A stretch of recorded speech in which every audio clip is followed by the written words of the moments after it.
बिस्मिल्लाहिर्रहमानिर्रहीम। हमारा जो आज का टॉपिक है वो है state and explain Lenz's law and show that it is in according to with law of conservation of energy. आज हम जो यहाँ पे डिस्कस करेंगे, एक तो लेंज़ेज़ लॉ के बारे में हम पढ़ेंगे और दूसरा यहाँ पे लेंज़ेज़ लॉ के अंदर law of conservation of energy hold करता है, इसको हम यहाँ पे प्रूफ भी करेंगे। और इसको स्टार्ट करते हैं। यहाँ पे जो हमने इस टॉपिक के अंदर पढ़ना है वो लेंज़ेज़ लॉ की स्टेटमेंट है, उसके बाद एक्सप्लेनेशन है इसकी। हम दो फिगर की हेल्प से जो है वो एक्सप्लेनेशन करेंगे, फिगर 1 एंड फिगर 2।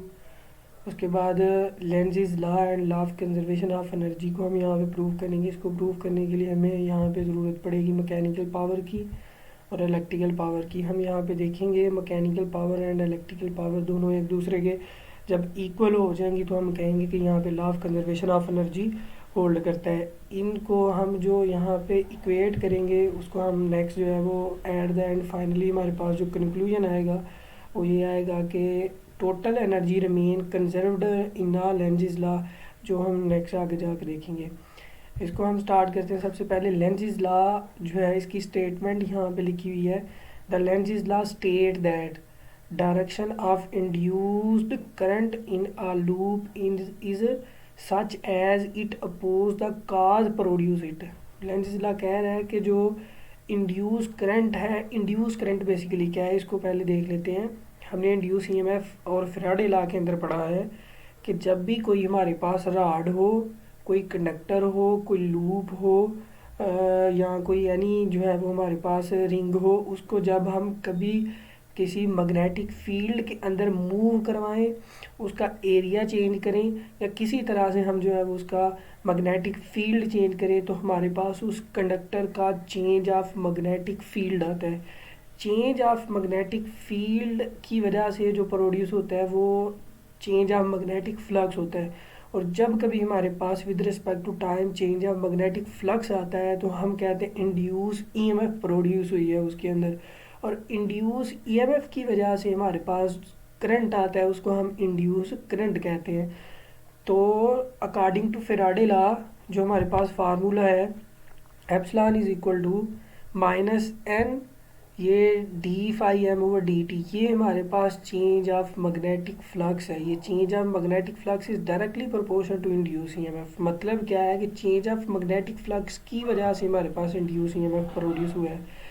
इसको हम फैराडे लॉ की हेल्प से ऐसे एक्सप्लेन कर सकते हैं। यहाँ पे ये जो नेगेटिव साइन है, ये नेगेटिव साइन की एक्सप्लेनेशन बेसिकली लेंज़ेज़ लॉ ने दी थी और इसने कहा था कि ये जो इंड्यूस करंट है किसी भी लूप के अंदर such as it oppose the cause produce it, ये उस काज को अपोज करता है जिसकी वजह से ये प्रोड्यूस हुआ होता है। तो हमने पढ़ा है कि एक कंडक्टर को जब मैग्नेटिक फील्ड के अंदर मूव करवाते हैं तो उसकी मोशन की वजह से इंड्यूस ईएमएफ पैदा होता है और इंड्यूस ईएमएफ की वजह से इंड्यूस करंट पैदा होता है। तो हम डायरेक्टली फिर ये कह सकते हैं कि इंड्यूस करंट किसकी वजह से प्रोड्यूस हुआ है, मोशन की वजह से। तो फिर हम यहाँ पे कह सकते हैं अकॉर्डिंग टू लेंज़ेज़ लॉ कि इंड्यूस करंट जो है वो उस मोशन को क्या करता है, अपोज करता है। यही लेंज़ेज़ लॉ है। मतलब इंड्यूस करंट उस काज को अपोज करता है जिसकी वजह से ये प्रोड्यूस होता है। According to Faraday law induce EMF in a coil due to change in magnetic flux is written as, तो ये इसका फार्मूला हम इस तरह से राइट अप कर सकते हैं। नेक्स्ट हम यहाँ पे देखते हैं the negative sign in the formula is very important. इस फार्मूले में जो नेगेटिव साइन है वो वेरी इंपॉर्टेंट है। It is about the direction of induce EMF, ये हमें इंड्यूस ईएमएफ की डायरेक्शन बताता है।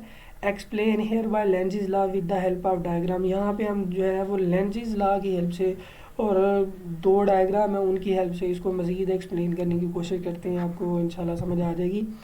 ये फर्स्ट हमारे पास जो फिगर है, इस फिगर में मज़ीद जो है वो आगे 4 इसके स्टेप हैं। फर्स्ट स्टेप में जब आते हैं, ये हमारे पास एक लूप है, एक हमारे पास कॉइल है। इस कॉइल को हमने स्टेशनरी रखा हुआ है। ये हमारे पास एक मैग्नेट है जिसका नॉर्थ एंड साउथ पोल होता है। हमने यहाँ पे फिगर में सिर्फ जो है वो फर्स्ट वाली फिगर में सिर्फ हमने इसका नॉर्थ पोल शो करवाया हुआ है। अगर हम इस मैग्नेट को इस कॉइल के क्रॉसपोंडिंग एट रेस्ट रखते हैं तो इस कॉइल का जो मैग्नेटिक फील्ड है वो चेंज नहीं होगा और इसका मैग्नेटिक फ्लक्स भी चेंज नहीं होगा। तो इसका फिर मैग्नेटिक फ्लक्स इसके अंदर प्रोड्यूस करने के लिए या चेंज ऑफ मैग्नेटिक फ्लक्स करने के लिए हमें इस नॉर्थ एंड साउथ पोल को टू एंड फ्रो मूव करवाना पड़ेगा। अब अगर इन अ फर्स्ट केस अगर हम इस नॉर्थ पोल को इसके इन साइड और आउट साइड मूव करवाते हैं, फर्स्टली इन साइड जब मूव करवाते हैं विद वेलोसिटी v, तो तब क्या होता है, यहाँ पे अगर हम देखें तो ये जो नॉर्थ पोल से मैग्नेटिक फील्ड ऑफ लाइन निकली उसकी डायरेक्शन इस तरफ है। इसकी जो नॉर्थ पोल से निकलने वाला जो मैग्नेटिक फील्ड है, ये चूँकि नॉर्थ और साउथ पोल से जो फील्ड निकल रहा है ये कांस्टेंट होगा, चाहे ये कहीं पे भी इसको ले जाएं इसका फील्ड जो है यहाँ पे कांस्टेंट होगा। इसके कांस्टेंट फील्ड को हमने बी से शो किया हुआ है और इस वक्त इसके नॉर्थ से फील्ड ऑफ लाइन यहाँ पे आउटसाइड पे निकल रही है, इस वजह से इसका जो फील्ड है मैग्नेटिक फील्ड वो बी है, ये कांस्टेंट है। अब जब हम इसको इसके इनसाइड मूव करवाते हैं तो इस कॉइल का जो मैग्नेटिक फील्ड है वो चेंज होगा, जिसकी वजह से यहाँ पे जो मैग्नेटिक फ्लक्स चेंज होगा। इस कॉइल का जो मैग्नेटिक फील्ड जो चेंज होगा उसको हमने यहाँ पे डेल्टा बी से शो किया हुआ है। एक दफ़ा फिर से आप देख लें, ये हमारे पास एक नॉर्थ एंड साउथ पोल है, ये मैग्नेट है, मैग्नेट का जो फील्ड की मैग्नेटिक फील्ड की डायरेक्शन है वो ये एरो से शो की गई है, जो कि यहाँ पे ये मैग्नेटिक फील्ड है। अगर हम यहाँ पे देखें तो इस मैग्नेटिक फील्ड जो इसके इनसाइड हम इसको लेके जा रहे हैं, इस वजह से इस कॉइल का जो फील्ड चेंज होगा उसको हम डेल्टा बी से शो कर रहे हैं और इसकी डायरेक्शन भी इसी गिवन मैग्नेटिक फील्ड की डायरेक्शन में है। अब जब इसका मैग्नेटिक फील्ड चेंज होगा, मैग्नेटिक फील्ड के चेंज होने की वजह से मैग्नेटिक फ्लक्स चेंज होगा और मैग्नेटिक फ्लक्स के चेंज होने की वजह से यहाँ पे इंड्यूस ईएमएफ प्रोड्यूस होगा और उस इंड्यूस ईएमएफ की वजह से करंट प्रोड्यूस होगा, जो कि इस एरो से यहाँ पे दिखाया गया है। इस इंड्यूस करंट की वजह से एक अलग से एक फील्ड प्रोड्यूस होगा, जिसको हम यहाँ पे इंड्यूस मैग्नेटिक फील्ड बोलेंगे। अगर हम इस डायग्राम में देखें तो इसके फील्ड के चेंज होने की वजह से ये रेड कलर का जो एरो है ये करंट को शो कर रहा है, तो मतलब इसके इस कॉइल के या इस लूप के या जो सोलेनॉइड है या टोरॉइड है इसके यहाँ पे फील्ड के चेंज होने की वजह से ये इंड्यूस करंट पैदा हुआ है और इस इंड्यूस करंट से जो मैग्नेटिक फील्ड पैदा हुआ है वो हमारे पास इंड्यूस मैग्नेटिक फील्ड है। तो फिर हम एन अदर वे ये कह सकते हैं कि इस चेंज ऑफ मैग्नेटिक फील्ड की हेल्प से यहाँ पे ये हमारा जो चेंज ऑफ मैग्नेटिक फील्ड है इसकी वजह से हमारे पास ये इंड्यूस ईएमएफ प्रोड्यूस हुआ है। हमारे पास इस फील्ड के चेंज की होने की वजह से ये इंड्यूस ईएमएफ प्रोड्यूस हुआ है और दोनों की अगर हम डायरेक्शन देखें तो दोनों की डायरेक्शन क्या है, अपोजिट है। तो इसका मतलब क्या है कि यहाँ पे ये जो इंड्यूस मैग्नेटिक फील्ड है ये जो प्रोड्यूस हुआ है इस चेंज ऑफ मैग्नेटिक फील्ड की वजह से, और यही इंड्यूस मैग्नेटिक फील्ड इस चेंज ऑफ मैग्नेटिक फील्ड को क्या कर रहा है, यहाँ पे आप देख सकते हैं अपोज कर रहा है। नेक्स्ट अगर फिगर नंबर 2 में देखें तो ये नॉर्थ एंड साउथ पोल में से नॉर्थ पोल यहाँ पे दिखाया गया। अगर ये वी वेलोसिटी आउटसाइड पे जाता है इससे आउटसाइड में जाता है तब इसका टोटल मैग्नेटिक फील्ड जो है वो आप देख सकते हैं, ये इसका टोटल मैग्नेटिक फील्ड है जो कि मूव करने से चेंज नहीं होता। अब इस कॉइल का जो इस नॉर्थ पोल के आउटसाइड मूव करने से जो इसका फ्लक्स जो इसका मैग्नेटिक फील्ड चेंज हुआ वो यहाँ पे हमारे पास डेल्टा बी है। तो यहाँ पे इसके इनसाइड जा रहा था, इस वजह से चेंज ऑफ मैग्नेटिक फील्ड की डायरेक्शन ये थी, यहाँ पे आउटसाइड जा रहा है इस वजह से इसके चेंज ऑफ मैग्नेटिक फील्ड की डायरेक्शन ये है। जैसा कि हमने पढ़ा है कि चेंज ऑफ मैग्नेटिक फील्ड की वजह से हमारे पास चेंज ऑफ मैग्नेटिक फ्लक्स आएगा, मैग्नेटिक फ्लक्स से इंड्यूस ईएमएफ आएगा, इंड्यूस ईएमएफ से इंड्यूस करंट आएगा और इंड्यूस करंट से जो मैग्नेटिक फील्ड जनरेट होगा वो हमारे पास ये इंड्यूस मैग्नेटिक फील्ड है।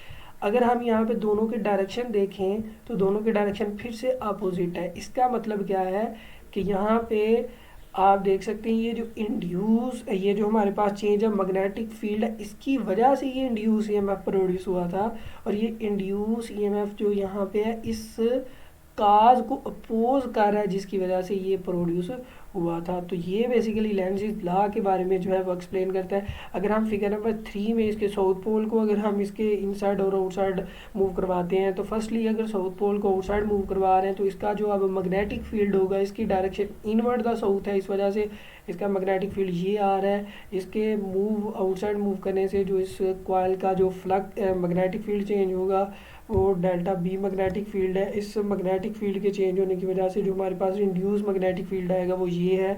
अगर हम यहाँ पे देखें तो दोनों के डायरेक्शन अपोजिट यहाँ पे ये शो कर रही है कि इंड्यूस ईएमएफ जो प्रोड्यूस हुआ है ये चेंज ऑफ मैग्नेटिक फील्ड की वजह से प्रोड्यूस हुआ है, और ये जो इंड्यूस ईएमएफ है ये उस काज की अपोजिट डायरेक्शन में है जिसकी वजह से ये प्रोड्यूस हुआ है। और ये नेक्स्ट आप फिगर में भी देख सकते हैं, फिगर नंबर 4 में, कि अगर इस साउथ पोल को इसके इनसाइड वी वेलोसिटी से मूव करवाते हैं तो यहाँ पे मैग्नेटिक फील्ड जो यहाँ पे कांस्टेंट मैग्नेटिक फील्ड है बी उसकी डायरेक्शन सेम रहती है, लेकिन इस केस में ये अपोजिट डायरेक्शन में मूव करवाने की वजह से ये change of magnetic field of a coil है, ये इसकी एरो जो है डायरेक्शन इस तरफ है, जबकि यहाँ पे जो इंड्यूस करंट होगा उसकी वजह से जो मैग्नेटिक फील्ड इंड्यूस होगा उसकी डायरेक्शन ये है, दोनों की डायरेक्शन अपोजिट है। इसका मतलब क्या है कि ये जो इंड्यूस मैग्नेटिक फील्ड है ये अपोज कर रहा है ये जिस काज की वजह से प्रोड्यूस हुआ है। तो इन सारे केसेस के अंदर जो हमने यहाँ पे स्टडी किया वो ये है कि ये जो हमारे पास इंड्यूस मैग्नेटिक फील्ड है, ये चारों फिगर में इंड्यूस मैग्नेटिक फील्ड ये उस काज को अपोज कर रहा है जिसकी वजह से ये प्रोड्यूस हुआ है। तो मतलब ये मैग्नेटिक फील्ड को यहाँ पे क्या रखना चाहता है, कांस्टेंट रखना चाहता है।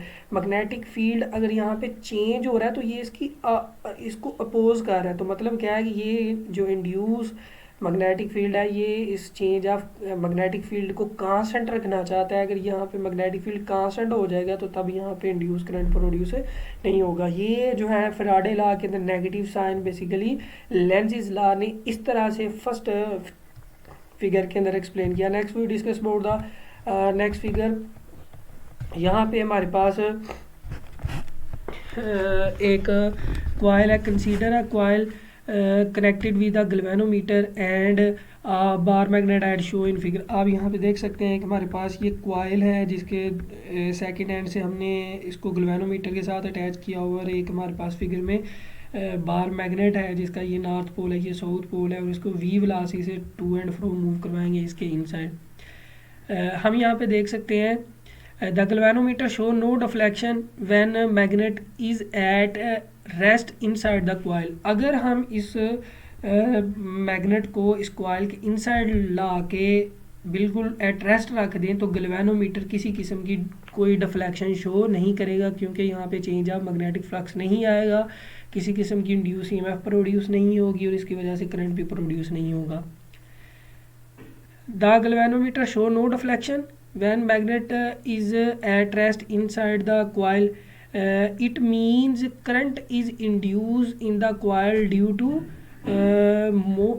to movement of the bar magnet inside the coil। मतलब जब ये जो बार मैग्नेट है इसके इनसाइड मूव करेगा, वो inside to and fro move करेगा, तो तब ही इसके अंदर जो है वो करंट प्रोड्यूस होगा, तभी ये डिफ्लेक्शन यहाँ पे शो करेगा।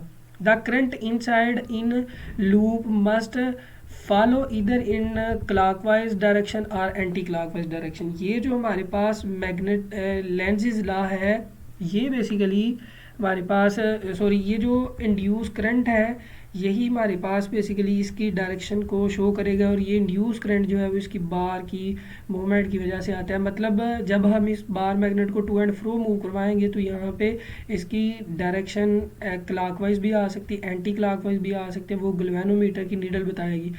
ये गैल्वेनोमीटर की नीडल जब किसी किस्म का करंट प्रोड्यूस नहीं हो रहा तो ये यहाँ पे ज़ीरो पे होगी, ये ज़ीरो वाला पॉइंट है। लेकिन जैसे ही ये इसके इनसाइड मूव करेगा तो ये जो है वो अगर राइट साइड पे जा रही है, जब ये इसके आउटसाइड मूव करेगा तो तब ये इसके लेफ़्ट साइड आ जाएगी। तो मतलब ये डिफ्लेक्शन इस तरह से शो करेगी जिसकी वजह से हमें यहाँ पे पता चल जाएगा इसकी डायरेक्शन अपोजिट है, ये इसकी एंटी क्लॉकवाइज है या क्लॉकवाइज डायरेक्शन है। अगर हम यहाँ पे इस बार मैग्नेट को इस कॉइल के इनसाइड मूव करवाते हैं, ये देखें वी वेलोसिटी के साथ इसके इनसाइड टूवर्ड मूव करवा रहे हैं, तब यहाँ पे जो करंट प्रोड्यूस होगा, जिसको इंड्यूस करंट बोलेंगे, उसकी डायरेक्शन जो है वो हमारे पास क्या होगी, current is anti clockwise direction. तो यहाँ पे एंटी क्लॉकवाइज डायरेक्शन में करंट प्रोड्यूस होगा। अगर हम एंटी क्लॉकवाइज डायरेक्शन में जो करंट है इसको बाय राइट हैंड रूल हम यहाँ पे देखें, तो ये जो इंड्यूस करंट है इसकी वजह से एक मैग्नेटिक फील्ड जनरेट होगा। उस मैग्नेटिक फील्ड का ये वाला पोल जो है वो नॉर्थ बन जाएगा, ये वाला क्या बन जाएगा, साउथ बन जाएगा। अगर हम इस मैग्नेट को इनसाइड मूव करवाते हैं इस कॉइल के, तो यहाँ पे जो करंट प्रोड्यूस होगा वो एंटी क्लॉकवाइज होगा। एंटी क्लॉकवाइज करंट की अगर हम डायरेक्शन को लेते हैं बाय राइट हैंड रूल, तो बाय राइट हैंड रूल अगर हम यूज़ करके करंट को देखते हुए मैग्नेटिक फील्ड देखते हैं, तो उसका मैग्नेटिक फील्ड कुछ इस तरह से है। यहाँ से मैग्नेटिक फील्ड निकल रहा है, मतलब ये नॉर्थ पोल है, यहाँ पे एंटर हो रहा है, ये साउथ पोल है। तो अब अगर हम यहाँ पे देखें इस मैग्नेट के टूवर्ड मूव करने की वजह से इसके इनसाइड करंट प्रोड्यूस हुआ है, और इस करंट की वजह से ये नॉर्थ एंड साउथ यहाँ पे पोल जनरेट हो गए हैं। और अब अगर हम यहाँ पे देखें इसको, जब इसकी तरफ लेके आएंगे तो ये नॉर्थ पोल के तौर पे बिहेव करेगा। और ये नॉर्थ एंड नॉर्थ पोल, आपको पता है मैग्नेट के दो नॉर्थ पोल हों यहाँ साउथ पोल हो, same pole oppose to each other, एक दूसरे को अपोज करते हैं और अपोजिट डायरेक्शन में फोर्स लगाते हैं। मतलब यहाँ पे इसकी टूवर्ड मूव करने की वजह से इसमें करंट प्रोड्यूस हुआ है, और इसको अब ये नॉर्थ पोल और नॉर्थ पोल अपोज करेगा, मतलब ये इसके तरफ मूव करने से ये जो यहाँ पे इंड्यूस करंट है इसको क्या करेगा, अपोज करेगा। अगर हम नेक्स्ट इसको देखते हैं कि जब इसकी तरफ मूव करवाया, अब इसे अगर हम इसकी अपोजिट डायरेक्शन में मूव करवाते हैं, मतलब इसे अवे जब लेके जाते हैं तो करंट की जो यहाँ पे डायरेक्शन होगी वो यहाँ पे क्लॉकवाइज डायरेक्शन होगी। और अगर हम क्लॉकवाइज डायरेक्शन को देखते हुए मैग्नेटिक फील्ड देखते हैं, तो हमारे पास ये जो साइड है ये इसकी साउथ साइड हो जाएगी, और ये इसका क्या हो जाएगा, ये इसकी नॉर्थ साइड हो जाएगी। करंट की डायरेक्शन चेंज होने से मैग्नेटिक फील्ड की डायरेक्शन भी चेंज होगी, और नॉर्थ साउथ पे आ जाएगा और साउथ किस पे आ जाएगा, नॉर्थ पे। अब अगर हम यहाँ पे देखते हैं तो जब इसको हमने इस पोल को, इस मैग्नेट को हमने इसे अवे लेके जाने की कोशिश की, तो उस वक़्त ये इसका नॉर्थ पोल है और ये जो कॉइल है इसका क्या बन जाएगा, साउथ पोल बन जाएगा। और हमें पता है कि मैग्नेट का north and south pole attract to each other, एक दूसरे को अट्रैक्ट करते हैं। तो मतलब हम यहाँ पे अगर कंक्लूजन निकालें तो इस बार मैग्नेट को जब इसकी तरफ लेके जाते हैं तो यहाँ पे जो इंड्यूस करंट है इसको क्या करता है, अपोज करता है। और जब हम इसे अवे इसको लेके जाते हैं तो इसके अंदर जो इंड्यूस करंट है इसको क्या करता है, अवे जाने से रोकता है। मतलब ये जो करंट है यहाँ पे जो प्रोड्यूस हुआ है वो इसकी मोशन की वजह से प्रोड्यूस हुआ है, और ये जो इंड्यूस करंट है बेसिकली इसकी मोशन की वजह से प्रोड्यूस हुआ है। इंड्यूस करंट इसकी मोशन को क्या करना चाहता है, अपोज करना चाहता है। यही चीज़ हमें लेंज़िस लॉ ने बताई थी कि ये जो इंड्यूस करंट है उस काज को अपोज करने की कोशिश करेगा जिसकी वजह से ये प्रोड्यूस होगा। तो ये नेक्स्ट फिगर है, उम्मीद है आपको यहाँ पे समझ आई होगी। ये सारी की सारी जो मैंने यहाँ पे आपको भी बताया, ये सारी की सारी एक्सप्लेनेशन आपकी बुक के अंदर मौजूद है, वहाँ से आप जाके जो है वो इसको स्टडी कर सकते हैं, आपको समझ आ जाएगी। लेकिन मज़ीद अगर किसी पॉइंट की आपको समझ नहीं आए तो वो मुझसे आप जो है आपको ऐसे में पूछ सकते हैं। नेक्स्ट हम जो इसका सेकंड पार्ट है वो पढ़ने जा रहे हैं कि Lenz's law and law of conservation of energy. यहाँ पे लेंज़िस लॉ जो है क्या law of conservation of energy को फॉलो करता है, इसको अब हम देखने जा रहे हैं। The Lenz's law is in according to law of conservation of energy. ये लेंज़िस लॉ जो है वो बाई डिपेंड करता है कंजर्वेशन ऑफ एनर्जी को, किस तरह से करता है देख लेते हैं। Because mechanical energy is converted into electrical energy when a conductor is move across the magnetic field. ये हमारे पास एक फिगर है जिसमें दिखाया गया है कि ये हमारे पास एक कॉइल है, ये मैग्नेटिक फील्ड के अंदर जब टू एंड फ्रो मूव करता है, इसकी मूव करने की वजह से इसकी जो मैकेनिकल एनर्जी है, जो हमने एक्सटर्नल फोर्स प्रोवाइड किया, वो बेसिकली ये जो मैकेनिकल एनर्जी है ये कन्वर्ट हो जाती है, जो करंट प्रोड्यूस होता है उसको इलेक्ट्रिकल एनर्जी कहते हैं। तो मैकेनिकल एनर्जी बेसिकली किस में कन्वर्ट होती है, इलेक्ट्रिकल एनर्जी में। तो यहाँ पे कह रहा है कि लेंज़िस लॉ के अंदर law of conservation of energy hold करता है because mechanical power is converted into electrical power when conductor is move across the magnetic field but total energy remain constant. तो in that case यहाँ पे total energy जो है वो remain conserved होगी, क्योंकि ये सारी की सारी जो मैकेनिकल एनर्जी है ये कन्वर्ट हो जाएगी इलेक्ट्रिकल एनर्जी में। तो हर केस में ये एनर्जी जो है वो सेम होने की वजह से यहाँ पे law of conservation of energy hold करता है। मज़ीद इसको हम मैथमेटिकली भी प्रूव कर लेते हैं। ये हमारे पास एक कंडक्टर है जिसकी लेंथ यहाँ पे डी है, इसको हमने एक्सटर्नल मैग्नेटिक फील्ड के अंदर रखा हुआ है। ये एक्सटर्नल मैग्नेटिक फील्ड जो है वो क्रॉस से शो कर रहा है, जो कि इनटू द पेपर है या इनटू द स्लाइड है, ये भी आप कह सकते हैं। और इसके मूव करने की वजह से जो इंड्यूस ईएमएफ प्रोड्यूस होगा उसकी वैल्यू यहाँ पे आप देख सकते हैं, जो कि हमने इंड्यूस ईएमएफ के अंदर पढ़ा हुआ है। इसकी इंड्यूस ईएमएफ की वैल्यू जो है वो यहाँ पे ये शो की गई है, जबकि इस रॉड को हम वी वेलोसिटी के साथ मूव करते हैं तब ये इसके अंदर इंड्यूस ईएमएफ ये प्रोड्यूस हो जाता है, जो कि epsilon is equal to v B d है। नेक्स्ट हम यहाँ पे देख सकते हैं कि जब भी जो करंट वहाँ पे रॉड के अंदर प्रोड्यूस होगा उसके मूव करने की वजह से, चूँकि वो कंडक्टर के अंदर मूव कर रहा है और किसी भी कंडक्टर के अंदर जो करंट मूव करता है तो कुछ ना कुछ तो वहाँ पे उसके करंट को अपोजिंग का सामना करना पड़ेगा, वो यहाँ पे रेजिस्टेंस के तौर पे लिया हुआ है। तो इंड्यूस ईएमएफ को जब हम रेजिस्टेंस से डिवाइड कर देते हैं तब हमारे पास ये इंड्यूस करंट आ जाता है। नेक्स्ट अगर हम इंड्यूस ईएमएफ की यहाँ पे वैल्यू पुट करते हैं जो कि वी बी डी की वैल्यू है डिवाइडेड बाई आर, तो हमारे पास ये जो है वो करंट की वैल्यू आ जाती है। नेक्स्ट अगर हम यहाँ पे देखें the direction of induce current in the loop is such as it oppose the cause produce it according to Lenz law. यहाँ पे ये जिस काज की वजह से इंड्यूस करंट प्रोड्यूस हुआ है ये उसको अपोज करता है। Direction of induce current in the loop is anticlockwise according to Lenz law. Here we discuss the figure. इस फिगर के अकॉर्डिंग यहाँ पे जो करंट प्रोड्यूस होगा वो एंटी क्लॉकवाइज यहाँ पे प्रोड्यूस होगा। Now rod having length d carrying current I is present in the applied magnetic field B is equal to minus BK। यहाँ पे जो करंट की डायरेक्शन शो की गई है माइनस BK शो की गई है। The magnetic force FL acting on the rod having length factor L is equal to DJ, और यहाँ पे जो लेंथ फैक्टर है वो DJ है। अगर हम यहाँ पे देखें तो ये जो इसको दूसरी सेंस में अगर हम यहाँ पे लेते हैं तो हमारे पास ये कुछ इस तरह से है कि अगर हम किसी कंडक्टर को मैग्नेटिक फील्ड के अंदर मूव करवाते हैं तो हमारे पास इंड्यूस करंट आता है।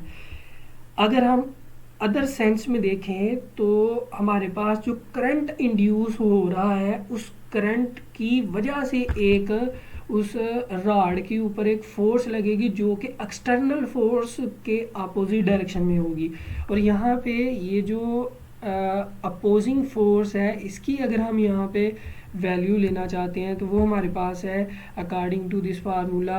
ये हमारे पास उस वक्त फार्मूला है जो कि force on a current carrying conductor F L, वो हमारे पास जो रॉड है जिसकी लेंथ एल है उसके ऊपर जो फोर्स लग रही है वो ये आई उसमें से इंड्यूस करंट है, एल उसकी लेंथ है, बी उसका एक्सटर्नल मैग्नेटिक फील्ड है। अगर हम यहाँ पे वैल्यू पुट करते हैं, एल की वैल्यू पुट करें तो डी आती है, जबकि बी मैग्नेटिक फील्ड की वैल्यू पुट करें तो बी आता है। ये दोनों चूँकि यहाँ पे मैग्नीट्यूड है, मैग्नीट्यूड की क्रॉस प्रोडक्ट के ऊपर कोई फ़र्क नहीं पड़ता, इस वजह से ये शुरू में आ जाएगा। ये माइनस साइन जो है वो मैग्नेटिक फील्ड की, आप देख सकते हैं ये मैग्नेटिक फील्ड की वजह से है, इसको भी हमने शुरू में ले लिया है। ये एल का जो वेक्टर है यूनिट वेक्टर जे है, जबकि बी का यूनिट वेक्टर के है। जे क्रॉस अगर के लेते हैं तो हमारे पास आई आता है, लेकिन आई को हम जो है वो इसके बाहर वाला नेगेटिव साइन इसके साथ जो है वो यहाँ पे लगा लेते हैं, तो ये हमारे पास जो है वो करंट आ गया। अगर हम यहाँ पे देखें the magnetic force acting on a current carrying rod is in opposite direction to applied external force, ये नेगेटिव साइन यहाँ पे हमें ये बता रहा है। The magnitude of the magnetic force is given as, अगर हम वहाँ पे जो उसका आई फैक्टर है जो कि यूनिट वेक्टर है यहाँ पे इसको अगर हटा दें तो हमारे पास ये in the form of unit vector इसकी वैल्यू आ जाती है।